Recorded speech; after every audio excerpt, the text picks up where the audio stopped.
నార్త్‌లో ఎక్కువగా ఈ రెసిపీ చేస్తారండి. పనస ముక్కలతో కర్రీ వండుతారనమాట. మన సైడ్ అయితే నేను పనస పొట్టు కూరే చూసాను. ఇలాంటి రెసిపీ ఆంధ్ర సైడ్ చేయడం అయితే నేనైతే చూడలేదు. మీరెవరైనా వండుతారా అన్నది కామెంట్ చేయండి. ఇంకా నేను ఈ వంట అయితే స్టార్ట్ చేస్తున్నాను. నార్త్ స్టైల్ అనమాట.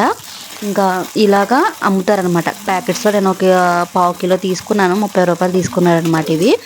ఇంకా ఇవి ఆయిల్‌లో కడిగేసి ఫస్ట్ ఎలాగా ఆయిల్‌లో వేపాలనమాట. ఒక 10 మినిట్స్ అయినా పడుతుంది వేగడానికి. తర్వాత ఇంకా అదే ఆయిల్‌లో జీలకర్ర, ఎండుమిరపకాయలు, బిర్యానీ ఆకు, వెల్లుల్లి ఒలుచుకున్న వెల్లుల్లి ఒక 10 వేసుకొని బాగా ఫ్రై చేసుకొని తర్వాత ఉల్లిపాయ ముక్కలు కూడా వేసుకొని ఉల్లిపాయ ముక్కలు బాగా ఫ్రై అయిపోవాలనమాట.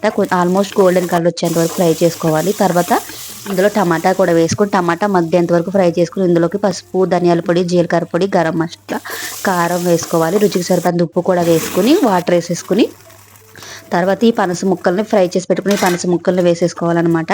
తర్వాత దగ్గరకంటే ఇచ్చేయాలన్నమాట. లాస్ట్లో సన్నగా కట్ చేసి పెట్టుకున్న కొత్తిమీరని యాడ్ చేసేసుకుంటే ఈ పనస ముక్కల కర్రీ అయితే రెడీ అయిపోయింది. ఈ వీడియో నచ్చితే ప్లీజ్ లైక్ చేయండి, షేర్ చేయండి. కొత్తగా ఎవరైనా చూస్తుంటే సబ్స్క్రైబ్ చేసుకోవడం అస్సలు మర్చిపోవద్దు. Thank you.